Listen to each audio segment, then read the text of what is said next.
All right, so today we're diving into a MrBeast challenge that, well, it started out as a simple survival test, but it quickly spiraled into this absolute masterclass in psychological warfare, strategy, and just cold-blooded revenge. Yeah, right from the very beginning, even Jimmy himself knew this was going to be something different. I mean, this quote, it just perfectly sets the stage for the crazy, calculated revenge plot that's about to unfold. So, let's talk about the setup. How did we even get here? It was basically designed for maximum drama right from the jump. Okay, so on the surface, the premise seems simple enough, right? You've got this guy, Grant, who has to survive 30 days in the middle of nowhere with his ex, Ashley. If they do it, they split $250,000. Easy. But, this is MrBeast we're talking about, so of course there's a twist. It's not just Ashley, oh no. It's 5 of his ex-girlfriends. And this is where you realize this is not just a survival challenge. Nope. The real heart of the conflict is Grant's past, especially with Ashley. See, he cheated on her on national TV, so she's not there to make friends. She says it straight up. She's out for revenge. And Grant, you can just see it on his face. He gets it. He immediately calls it every man's worst nightmare. But here's the thing. The real genius of this whole setup wasn't just throwing them all in a room together. No, it was the secret rules, the rules of engagement that turned this whole thing from a messy social experiment into a legitimate, high-stakes strategy game. And this is where it gets really interesting. The power dynamic is totally lopsided. Grant thinks he's the one in control. He's told he gets to eliminate one woman every 5 days, and he thinks he's guaranteed a split of the prize. But the women know something he doesn't. They have the ultimate trump card. The last ex standing can choose to steal the entire prize, leaving him with absolutely nothing. And the craziest part? He has no clue. And their reaction to finding this out, it says it all. This is karma. For them, this isn't just a secret rule in the game. Oh no. This is a chance for some good old-fashioned cosmic justice.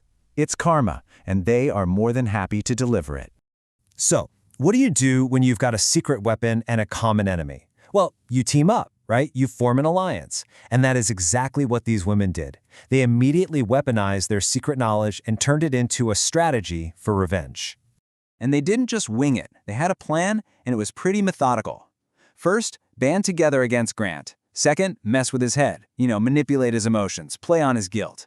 Third, use that manipulation to control who he sends home. In the endgame, the whole point was to make sure Ashley made it to the final 2 so she could be the one to steal all the money and finally get her revenge. And at first, their plan was working like a charm, flawlessly. On just day 5, Grant kicks Amy out over a single sarcastic comment. That showed the alliance, wow, this guy is really easy to manipulate. Then later, on day 15, Julie literally starts a fight with Grant on purpose. She was basically sacrificing herself, making him so mad that he'd eliminate her instead of Ashley, just playing her part in the grand scheme. And Ashley couldn't have been clearer about it. She says it herself. This was never, ever about splitting the money or trying to patch things up. For her, it was always about one thing, getting to the finish line to deliver that final knockout blow. But here's the thing about alliances, especially ones built on just one goal. They can be pretty fragile. And as the number of people got smaller and smaller, the pressure started to build. And well, some cracks started to show in their united front. This was the turning point. And it all starts with this one moment. Ashley is so laser-focused on her revenge that she just completely dismisses her main ally, Abby. She tells her, "This is not your game." And with that one little sentence, she basically tells Abby, "Hey, you're just a sidekick in my story."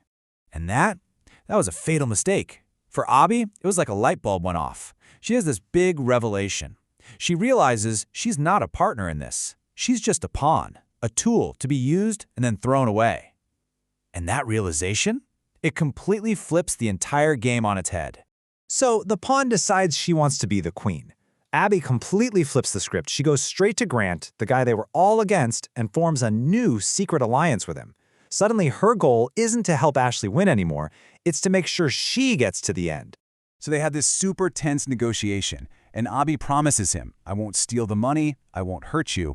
But Grant, he's still a manipulator at heart. He's not satisfied. He pushes her. He makes her swear on the Bible. I mean, it's such a calculated move, right? Using her faith against her to lock in her loyalty. And she does it. She solemnly swears. And that sets the stage for the final act. All the promises have been made, all the alliances have shifted. We are now officially in the endgame, where one final betrayal is going to decide everything. Okay, so it's day 25. Grant makes his big move. He totally trusts Abby now because of that whole Bible swearing thing. So he does what everyone thought was impossible. He eliminates Ashley, the original mastermind of the whole revenge plot. In his head, it's over. Game, set, match. He thinks he's won. And then, just as Jimmy is explaining the secret steal rule to Grant for the first time, Abby says these absolutely chilling words. She talks about her own journey, but then says the last part is for Ashley, for the very person Grant just got rid of. It's just a stunning, unbelievable reversal. So now the prize pool is up to $300,000. Abby picks up the hammer, she looks Grant right in the eye, and then, in one single motion, she smashes his heart, taking every last cent of that prize money. So in the end, Abby, the pawn who was told this is not your game, she made it her game. She outplayed every single person there. She took a broken alliance and turned it into an incredible solo victory, leaving Grant with absolutely nothing. $0 and a very, very public lesson about who to trust. Which really just leaves us with one big question, right? What was this? Was Abby's move a brilliant, strategic masterstroke? Was it just karma finally catching up to Grant for everything he did? Or was it the ultimate betrayal, breaking a promise she literally swore on the Bible to keep? The answer's probably somewhere in the middle. What do you think?